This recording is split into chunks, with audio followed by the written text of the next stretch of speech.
Hey everyone, welcome back for another deep dive. And today we're talking all about maximizing impact in everyday conversations. Yeah, using just your words. Your words, that's right.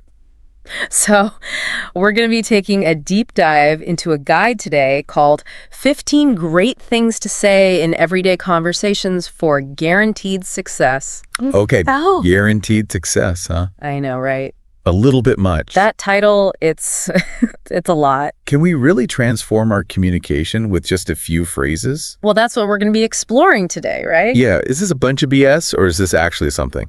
Well, the guide focuses on simple positive phrases to build stronger connections, make conversations more enjoyable and productive. I can see how that makes sense. Yeah. But wouldn't that run the risk of sounding insincere? Oh, yeah, for sure. Like we're just reading from a script. Yeah, you don't want to sound robotic or anything. Right. But it's more about the intention behind the words. Okay. Like, think about it. Yeah. When someone asks you, how are you today?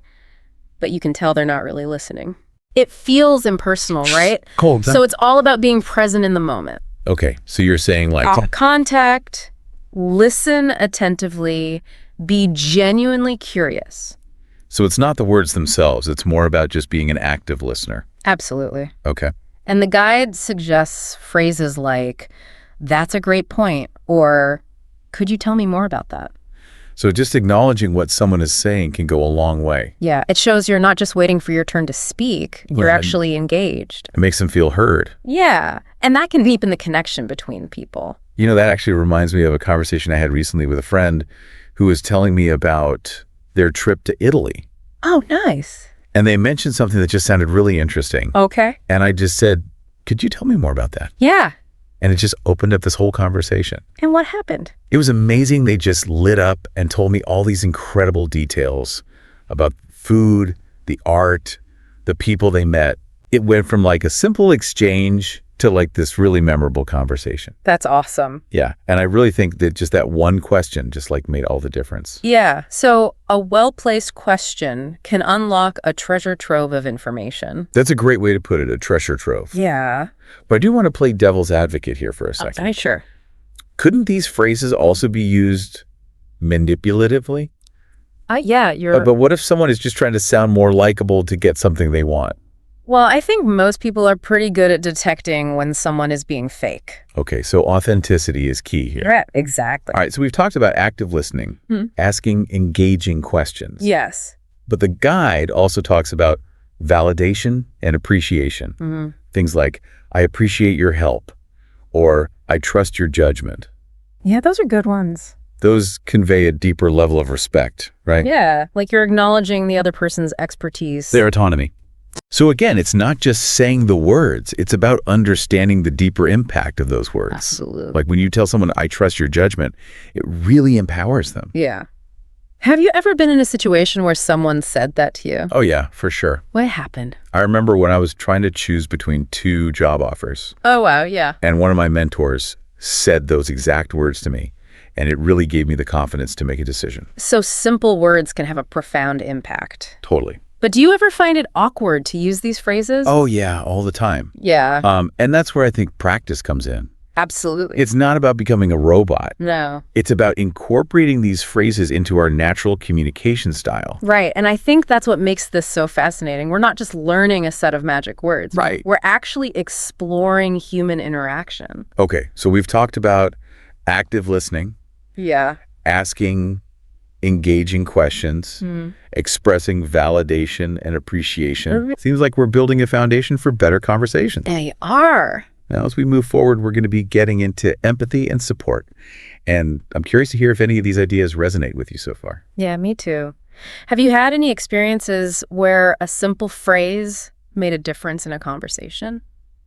You know, that's a great question, and I'm sure our listeners have some stories to share as well, but we'll have to save that for later. So we talked about active listening, asking insightful questions, and expressing validation. But I'm curious about offering empathy and support. Yeah, for sure. And the guide highlights phrases like, I completely understand. That must have been difficult. And I'm proud of you. You know, I can see how those phrases can be really helpful, but I'm also wary of saying, I completely understand. Yeah. When I don't fully grasp what someone is going through. Yeah. I totally get it. It almost feels presumptuous. It's about acknowledging their feelings, even if you can't relate to their specific situation. Okay, so it's more about validating their emotions than claiming to have walked in their shoes. Exactly. I think sometimes we're so afraid of saying the wrong thing that we end up saying nothing at all. Yeah, and silence can sometimes be interpreted as indifference. Right. Even a simple phrase like, I'm here for you, can be incredibly powerful. You know, that phrase reminds me of a time when I was going through a really tough breakup, and a friend of mine just sat with me and listened patiently. Oh, wow. And at one point she just said, I'm here for you. And how did that make you feel? You know, it was so simple, but it meant the world to me. It's a reminder that you're not alone in your struggles. Exactly. You know what's interesting is that empathy actually has a neurological basis. Really? Yeah. So you're telling me that empathy isn't just a feeling? No. It's an actual phenomenon. Yeah, our brains actually mirror the emotions that we see. So when we see someone experiencing an emotion, our brains are kind of experiencing that same emotion. On a neurological level, yeah. That's fascinating. And that's why expressions of empathy can be so powerful in building trust. So we're literally on the same wavelength. Yeah, you could say that. Now I'm wondering, can we train ourselves to become more empathetic? You know, research suggests that we can. Wow. So by using these phrases, we're not just improving our communication, but actually rewiring our brains? It's a win-win. And now that I think about it, the title of this guide, Guaranteed Success, still feels strong, but I can see how using these phrases consistently can lead to more positive outcomes. Well, the success isn't about getting what you want from every conversation. Right. It's about having healthier relationships and becoming a better communicator. Well, the guide also talks about compliments and encouragement. Oh, yeah. Phrases like, you're really good at that, you handled that really well, you've made a lot of progress. Those are great examples, but just like we talked about earlier, authenticity is key. Mm-hmm. You want to be genuine in your praise. No backhanded compliments No. or forced compliments. Yeah, and you also want to tailor the compliment to the person you're talking to. That's a good point. Some people don't like to be praised publicly. They might find it embarrassing. So it's all about reading the room. I'm thinking about the phrase, you've made a lot of progress. Uh-huh. That one seems really effective when someone's working hard to improve. It acknowledges their effort and encourages them to keep going. Exactly like when you were first learning to play the piano. Oh, yeah. Wait, you play the piano? I dabble. I'm certainly no concert pianist. But you remember struggling with a difficult piece. Yeah, and my teacher said to me, you've made a lot of progress. Yeah. It kept me motivated to keep practicing. So it's those little moments that can make a big difference. Right. Whether it's learning a new skill, navigating a personal challenge, or just getting through a tough day. So communication isn't just about conveying information. No. It's also about building connections, Yeah. fostering trust, Uh-huh. and inspiring each other. Exactly. So the 15 phrases for guaranteed success might not guarantee success, Uh-huh. but it highlights how small changes in our communication can have a big impact. Absolutely. So we've talked about active listening, empathy, compliments.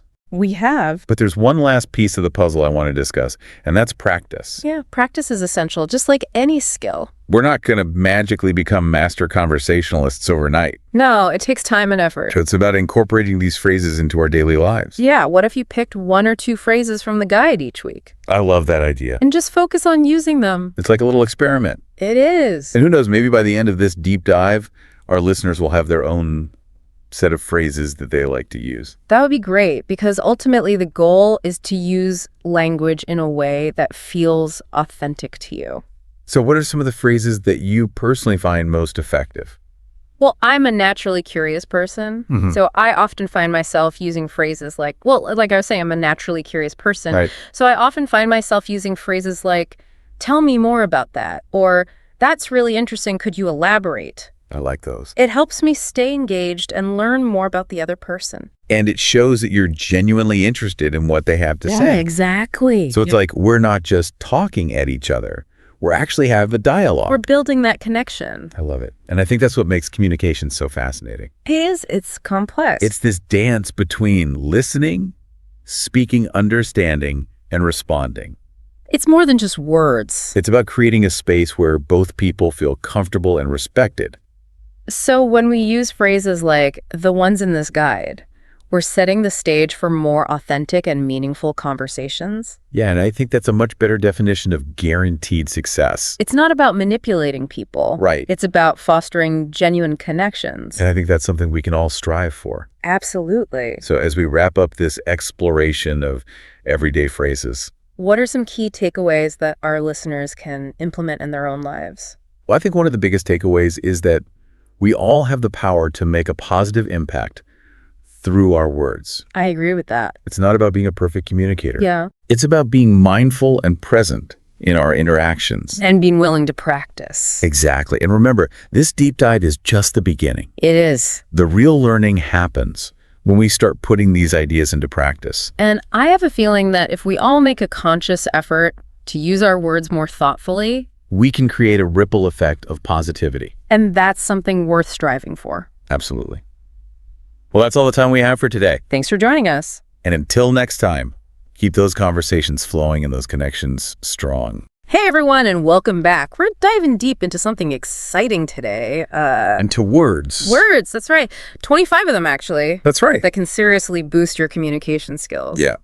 Make you a much more powerful communicator. Yeah. And our source this time is this video, and it's titled, "If You Know These 25 Words, Your English is Excellent." Bold. Yeah, it's a little bold, but you know what? I like it. Let's aim high. Let's go for it. So how does this video break down these 25 words? Well, it starts by grouping them.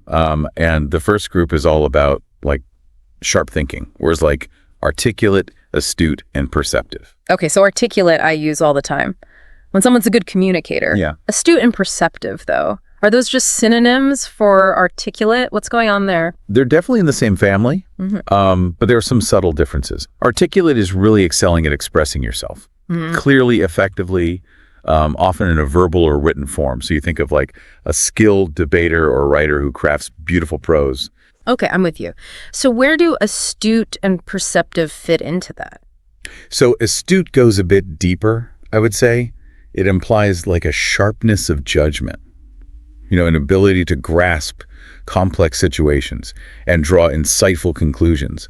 So it's not just communication, it's the thought process behind it. So you could be articulate without being astute, but not the other way around. Exactly. Yeah. You could have an astute person who's not the most eloquent speaker, but their insights would be incredibly valuable. Interesting. Yeah, in decision-making or problem-solving. So perceptive. I always think of that as picking up on those subtle cues.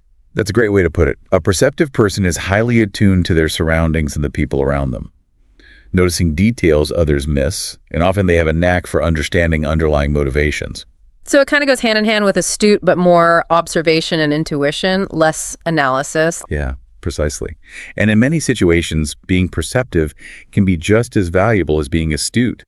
So think of a therapist who can pick up on a client's unspoken emotions, or a detective who notices tiny clues at a crime scene. So we've got articulate for expressing yourself clearly, astute for insightful thinking, and perceptive for that keen observation. Seems like these words are pretty helpful in any field Oh, yeah. where communication and understanding are key. Absolutely.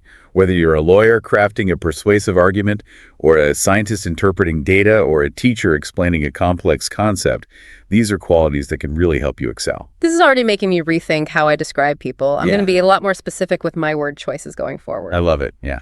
So speaking of precision, the source's next category focuses on effort and impact. Words like conscientious, diligent, fastidious, and meticulous, they all seem to relate to being detail-oriented. Am I on the right track? Yes, you are. They all imply a certain level of care and attention to detail, but there are definitely shades of meaning that are worth exploring. Okay, break it down for me. What are the key differences? So let's start with conscientious and diligent. Both suggest a strong work ethic and a commitment to thoroughness. Someone who's conscientious is guided by a strong sense of duty and responsibility, takes their work seriously, and strives to do their best. I can definitely relate to that. I like to think I'm a conscientious worker, but sometimes I struggle with procrastination. Well, that's where diligent comes in. Diligence is all about consistent effort and perseverance. It's about sticking with a task even when it gets challenging or tedious. So diligent is more action, conscientious, more attitude. That's such a good way to think about it. They often go hand in hand, of course. What about fastidious and meticulous? Yeah. Just ramp up the detail-oriented factor. It do, but in slightly different ways. Meticulous suggests a very precise and careful approach, often involving a lot of planning and organization. Think of a surgeon carefully mapping out every step of a complex procedure. So meticulous equals systematic and thorough. Fastidious, though, the source gives the example of being fastidious about cleanliness. Yeah. It seems like it goes beyond just being tidy. You're right. Fastidious suggests a level of attention to detail that borders on perfectionism. Often implies a strong dislike of anything messy, imperfect, or out of place. So a fastidious person might be meticulous in their work, but they might also be very particular about their appearance, their home, even their hobbies. It's like an all-encompassing attention to detail. Exactly. Now, the important thing to remember is that these words aren't inherently good or bad. Oh, interesting. Being meticulous can be a great asset in certain professions, but it can also lead to procrastination or analysis paralysis if taken to an extreme. Right. It's all about finding that balance and understanding the context. Right, and that's what makes this deep dive so interesting. It's not just about learning definitions, it's about understanding the nuances of language and how we can use these words effectively to express ourselves. So to recap, we have conscientious for a strong sense of duty, diligent for consistent effort, meticulous for systematic thoroughness, and fastidious for a near-obsessive level of attention to detail. I'm realizing how much power lies in choosing the right word. Absolutely. And we're just getting started. I know, right? The next group of words is all about powerful communication. Words like eloquent, galvanize, and ineffable. Are you ready to dive in? Oh, yeah. Let's do it. Let's explore how these words can help us become more persuasive and impactful communicators. All right, so let's unpack these powerful communication words. Eloquent, galvanize, and ineffable, each packing quite a punch. I'm intrigued already. Eloquent always makes me think of like a speaker, who can hold an audience spellbound, like they're weaving magic with their words. Yes. Eloquent describes someone who can express themselves with such grace, clarity, and persuasion that they just captivate their listeners. It's not just about choosing like fancy words, it's about using language to create a powerful emotional connection. So I see there's a difference there. Someone could use a lot of big words without actually being eloquent if their message isn't clear or engaging. Exactly. It's the whole package. Yeah. Words, delivery, passion. Totally. So how would you say galvanize differs from eloquent? They both seem to involve influencing people. That's a good question. If eloquent is about captivating an audience, I think galvanize goes a step further and inspires them to take action. Okay. It's about sparking a fire, Yeah. motivating people to do something. Yeah. So think of a political leader who rallies their supporters to fight for a cause, or a coach who gives a pep talk that ignites their team's determination. Okay. Galvanize is about transforming words into action. Powerful stuff. All right, ineffable. That one always throws me off a bit. Yeah. What's so powerful about a word that means beyond words? That's the paradox, right? Ineffable points to the limits of language. Those experiences or emotions that are so profound, so overwhelming, that words can't capture their full essence. Like trying to describe the feeling of awe when you look up at a starry night sky. Yes. Or the overwhelming joy of holding your newborn child for the first time. Exactly. Words just don't seem big enough. Words aren't big enough. And by acknowledging the limits of language, ineffable actually adds to the power of our communication. It creates a sense of mystery, of something too grand to be fully grasped. Okay, so we've got eloquence for captivating, galvanizing for inspiring action, and ineffable for acknowledging the indescribable. What a range. Yeah. So the next two words on our list are fortuitous and serendipitous, both dealing with chance and good fortune. Right. I find myself using lucky all the time. Yeah. Do these words offer us a more nuanced way to describe those moments of good fortune? They do, yeah. They both involve positive, unplanned events, but there's a subtle distinction.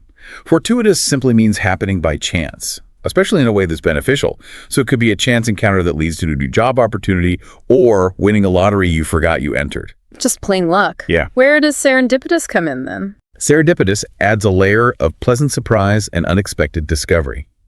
It's not just that something good happened, but that you stumbled upon it without even looking for it. So think of finding a rare antique at a flea market or meeting your soulmate while on vacation. Oh, like the universe is conspiring in your favor, right. even though... This is what makes serendipity so delightful and memorable. This makes me think of when I was browsing in a used bookstore and I stumbled upon a first edition of my favorite author's book. I wasn't even looking for it. Perfect example. Felt like fate. So tenacious and resilient. Right. I see these words used a lot to describe successful people, those who don't give up easily. Yes. Can bounce back from setbacks. What are the key differences there? So tenacious emphasizes persistence and determination. It's about holding firmly to your goals and refusing to give up, even in the face of obstacles. Think of an athlete who trains relentlessly to overcome an injury, or an entrepreneur who faces rejection after rejection, but never gives up on their dream. That never say die spirit. Right. Inner drive that keeps people going when others might give up. Exactly. Now, resilient is about the ability to bounce back from adversity. Okay. It's about adaptability and flexibility, being able to bend without breaking. Think of someone who loses their job, but quickly picks themselves up, learns new skills, and finds a new path. So tenacious is pushing forward despite challenges, while resilient is adapting to change and bouncing back from setbacks. Exactly. And both qualities are essential for navigating the ups and downs of life. You know, I'm realizing that some of these words, like tenacious and resilient, aren't just descriptive, they're aspirational. Yes. They represent qualities that we can cultivate in ourselves. That's a great observation. Learning these words isn't just about expanding our vocabulary, it's about expanding our understanding of human potential and striving to embody these qualities in our own lives. All right, we've covered a lot of ground. I know, right? We still have a few more words to explore, though. What's next on our list? Well, we've talked a lot about communication and personal qualities. Let's shift gears a bit and focus on words that describe different aspects of experience and knowledge. Sounds good to me. So what kind of words are we looking at now? Well, we've got prolific, which describes someone who produces a large amount of work, creates many things. Ah, prolific. This makes me think of like authors who seem to publish a new book every year, or artists who create a constant stream of paintings and sculptures. Yeah. Like their creativity is a never-ending fountain. Exactly. And being prolific often goes hand in hand with the qualities we discussed earlier, like diligence and meticulousness. Right. It takes a lot of effort and dedication to produce such a large volume of high-quality work. That makes me think of Mozart, composed hundreds of musical masterpieces in his short lifetime. Incredible. It's mind-boggling how Yeah. some people can be so incredibly productive. Yeah, it really is inspiring. And speaking of inspiration, another word on our list is exemplary, which describes someone who sets a great example or serves as a role model. Okay, so this makes me think of teachers who go above and beyond to inspire their students. Yeah. Leaders who embody the values they preach. Yes. It's about actions speaking louder than words. Precisely. An exemplary person not only sets a high standard for themselves, but also inspires others to strive for excellence. Okay, I'm curious about succinct. I know it means being concise and to the point. Yeah. But why is that so important? Well, in a world overflowing with information, being able to communicate clearly and efficiently is more valuable than ever. Okay. Succinct describes that ability to get your message across without unnecessary words or rambling explanations. So many situations where that would be helpful. Oh, yeah. Writing emails, giving presentations, Oh, yeah. having everyday conversations. Even Oh, yeah. nobody wants to listen to someone just drone on and on. No, they don't. So being succinct shows respect for your audience's time and attention. It does. It's about making every word count. Yeah. I'm going to try to be more succinct I think you should. going forward. I think it will make a difference. I think it will too. All right, so the last word on our list is nostalgic, which describes a longing for the past, often associated with happy memories. Nostalgia. I think we all experience that feeling from time to time, whether it's triggered by a song, a scent, or a photograph. It's like taking a trip down memory lane. Exactly. Nostalgia can be a powerful emotion. It connects us to our past and reminds us of the people, places, and experiences that have shaped who we are. It's funny how even seemingly insignificant things can trigger a wave of nostalgia, like the smell of freshly baked cookies that reminds you of your grandmother's kitchen, or the sound of rain that takes you back to your childhood bedroom. It's those little sensory details that can transport us back in time and evoke a flood of emotions. Yeah. Nostalgia can be bittersweet, of course, because it often reminds us of things that are gone, but it can also be a source of comfort and joy, Yeah. helping us to appreciate the richness of our lives. Well said. This deep dive into the world of words has been fascinating. It's amazing how much nuance and power can be packed into a single word. It is. I feel like I've gained a whole new appreciation for the power of language, I'm definitely going to be paying much closer attention to the words I use and the words I hear from now on. That's great. That's what we want. Well, I want to thank you for taking us on this journey of linguistic discovery. My pleasure. I feel like I've learned so much. I'm glad. To our listeners, we hope this deep dive has inspired you to expand your own vocabulary and discover the power of words. Remember, learning new words is an ongoing process. It is. So keep exploring, keep reading, keep listening, and most importantly, keep using those words in your everyday life. Absolutely. And as a final thought-provoking question for our listeners, which word from today's deep dive resonated with you the most? And how will you try to incorporate it into your communication this week? We'd love to hear your thoughts. Until next time, happy wordsmithing. All right, so let's ditch the whole learn English for work thing. Yeah. We're going deeper Way deeper. into on it. all the unexpected benefits of mastering English. Right. Stuff that even like seasoned learners, might find pretty surprising. For sure. And our source for this deep dive is this really insightful excerpt Okay. called Why You Shouldn't Learn English Just for Work. Hmm. So get ready for some serious aha moments. Yeah.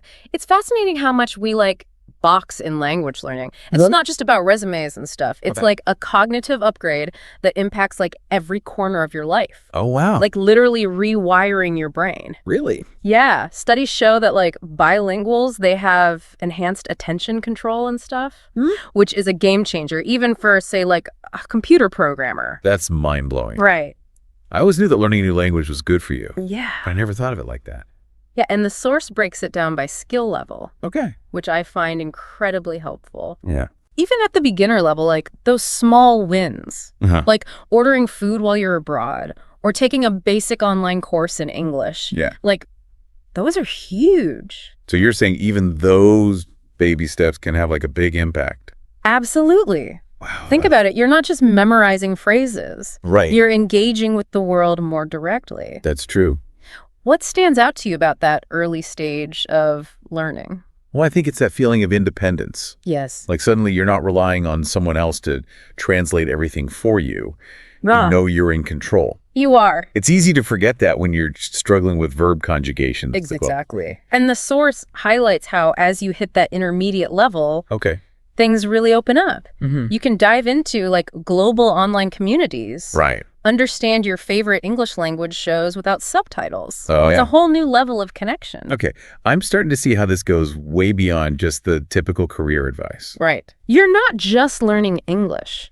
You're opening up these new avenues for personal growth. Totally. You're participating, not just passively consuming. Mm-hmm. And as you progress, imagine engaging in nuanced conversations, Wow. debating ideas, forming relationships with people from all walks of life. That's amazing. The confidence boost alone is transformative. The source mentions confidence quite a bit. Yeah. What's the connection there? Well, think about it. Learning a language is challenging.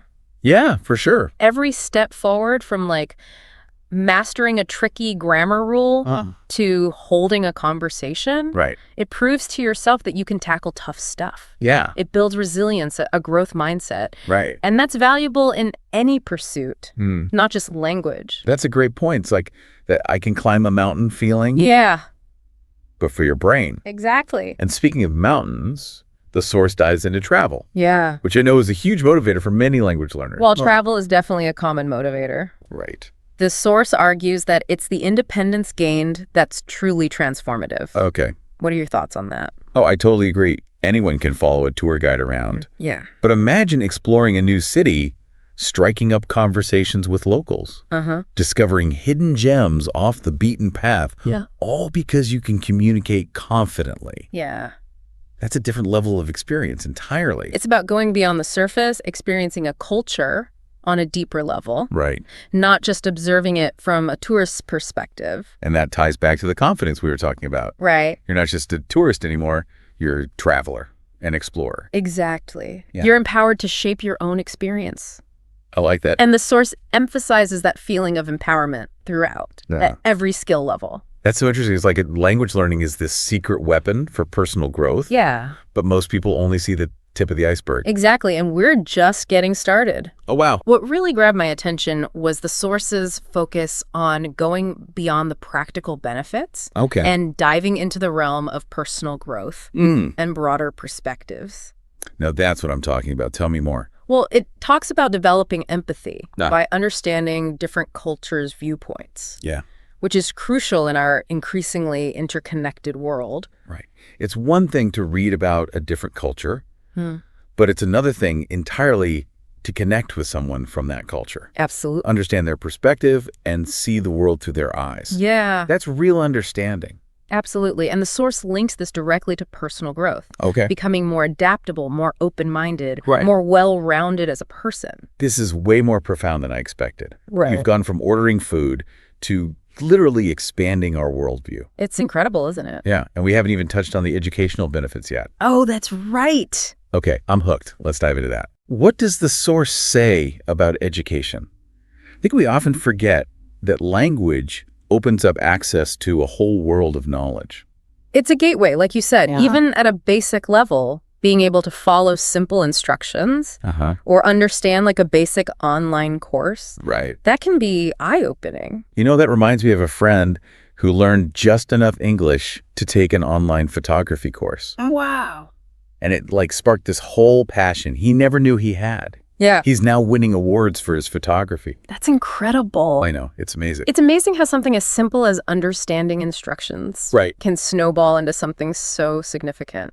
Yeah. What's fascinating is how the source emphasizes that this educational benefit scales as your fluency grows. So what happens when you move beyond the beginner stage? Imagine this, you're at the intermediate level. Okay. You can now attend international webinars, Hmm? participate in workshops led by experts from around the world. Right. It completely changes the game, You're not just learning English anymore. right? You're learning about any topic that interests you. Yeah, Taught by the best in the field. exactly. And for those who achieve an advanced level, Okay. the possibilities become even more vast. Like what? Think about applying for international scholarships, Yeah. studying at top universities in English-speaking countries. Talk about a life-changing opportunity. Right. But even if you're not aiming for academia, the access to information itself is incredible. You're not limited to resources in your native language anymore. That's a point the source really drives home. You can read research papers, articles, books, Right. all in their original language. Wow. It removes a layer of interpretation Yeah. and allows you to engage with information directly. It's like getting a backstage pass to the world of knowledge. Exactly. So we've covered communication, confidence, travel, personal growth, education. Yeah. What else is there? There's one more point I want to highlight. Okay. And it's something that really resonated with me. The source discusses how learning English can help you become a more informed and engaged global citizen. Okay, now that's a powerful statement. Right. Tell me more. Think about it. You're no longer limited to news sources or opinions in your native language. Right. You can access information from various perspectives, Yeah. form your own opinions based on a wider range of viewpoints. It's so easy to get trapped in your own little bubble, It is. especially with the way news is curated these days. Right. Breaking free from that echo chamber and seeing different sides of a story Yeah. feels incredibly important.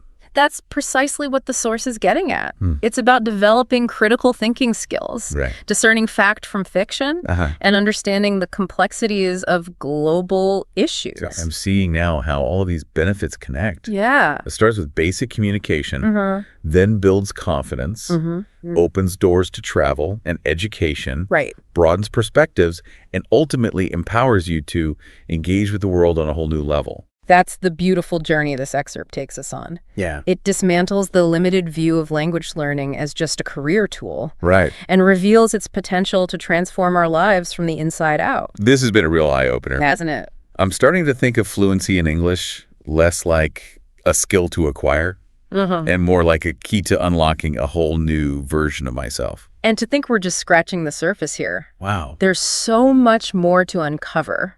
So much potential for growth and discovery. Honestly, I'm blown away by how much deeper this topic goes than I initially thought. Yeah, it's pretty amazing. And to our listener out there, I'd say buckle up because this deep dive is about to get really personal. Okay, so we've covered like a ton of ground here, but yeah. what does it all really mean? For you, our listener, Right. What's the big takeaway here? Well, the key takeaway for me is this: don't limit your thinking about learning English. Uh-huh. It's not just a box to check on your resume No. or a tool for navigating tourist traps. It's a catalyst for personal transformation, wouldn't you say? Absolutely. It's about expanding your world, Yeah. both literally and figuratively, pushing beyond your comfort zone and embracing new possibilities. And the best part is it's never too late to start.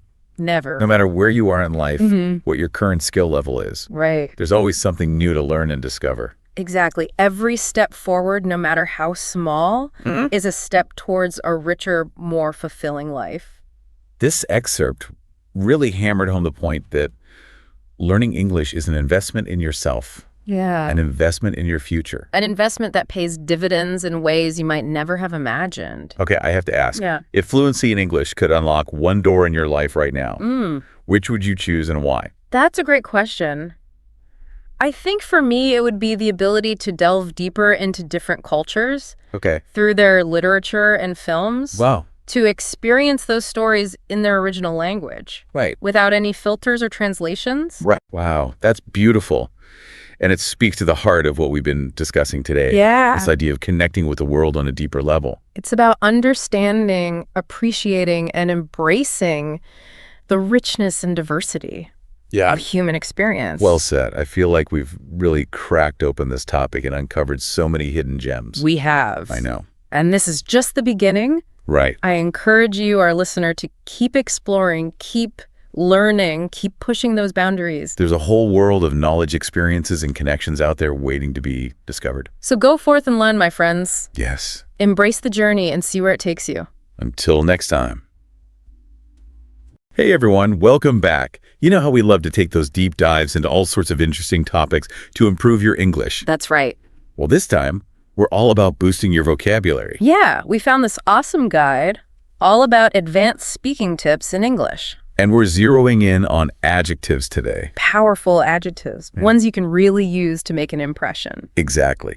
So get ready to go from good to astounding and pretty to exquisite, because we're going to break down not just what these words mean, but when and how to use them like a pro. It's going to be good. Okay, let's jump right in. The first word that caught my eye in this guide is astounding. And they define it as causing amazement, bewildering. But how is that different from just saying something is surprising? Well, think about it this way. Astounding has this sense of being completely blown away. Oh, I see. Like you're just speechless. Right, like if you saw the Northern Lights for the first time, or, like a massive waterfall. Exactly. Astounding has this root that goes back to the idea of being stunned or dazed. Wow, that's a much stronger image than just surprised. Absolutely. It really amps up the level of amazement. Okay, I'm sold. Astounding it is. So what about exquisite? The guide says it means extremely beautiful and delicate. This one is all about refinement. Refinement. Yeah. Think about something that's not just beautiful, but like carefully crafted Ah, okay. with incredible attention to detail. So like a handmade, intricate piece of jewelry. Exactly. Or a perfectly prepared gourmet meal, maybe. Yeah, you're right. Those are both definitely exquisite. Okay, next up we have pivotal. The guide says it means of crucial importance in relation to the development or success of something else. I always think of a hinge when I hear pivotal. A hinge. Yeah, like on a door. It's Oh. small, but the whole door swings on it, right? So. Same with a pivotal moment. Okay, so it's like that one decision or event that changes everything. Exactly, like a historical turning point. Got it. Okay, how about ingenious? And that's a fun word. I know, right? It makes me think of some kind of brilliant inventor. Well, yeah, it implies cleverness, resourcefulness, originality. So it's not just being smart, it's like coming up with creative solutions to problems. Exactly. Like, remember when we talked about that guy who built a working airplane out of bamboo? Oh, yeah. That was amazing. Totally ingenious, Okay. right? Okay, let's see. What do we have next? Ooh, profound. This one's deep. Yeah, deeper than just deep, I think. Definitely. It's about having a deep and lasting effect on you. So like reading a book that totally changes your perspective on life. Exactly. Or having a conversation that makes you rethink everything you thought you knew. I have had a few of those. All right, diligent. I feel like I don't hear this word enough these days. It's a good one, though. It really emphasizes steady, earnest, and energetic effort. So more than just working hard, it's about being dedicated and thorough. Definitely. Hey, You know, putting in the time and effort to get things done right. I can appreciate that. Okay, last but not least, we have resourceful. I think this one is super important, especially today. I agree. What do you think makes someone truly resourceful? Well, they're able to think on their feet and find clever ways to solve problems, even when things get tough. And probably not afraid to try something new. Absolutely. They can adapt to different situations and use whatever they have at their disposal to make things work. Like that one friend we all have who can fix anything with duct tape and a paperclip. Exactly. That's amazing. Well, we covered a lot of ground today, didn't we? So, to wrap things up, what's the one thing you really want our listeners to take away from this deep dive into powerful adjectives? I think the biggest thing is to just be more aware of the words you're using, I like that. because the right words can have such a powerful impact, They really can, not just on how you express yourself. but also how people perceive you. Exactly. So, for all our listeners out there, I have a challenge for you. Ooh, I love a challenge. Pick just one of these awesome adjectives we talked about today Yep. and try using it in a conversation Yep. sometime this week. Yes, And just notice how it feels, how it changes things. I bet you'll be surprised. Absolutely. And hey, maybe you'll even inspire someone else to up their vocabulary game. Spreading the word power. That's what we're all about. All right, everyone. Until next time, keep learning, keep practicing, and keep those conversations flowing. Bye, everyone. See you later.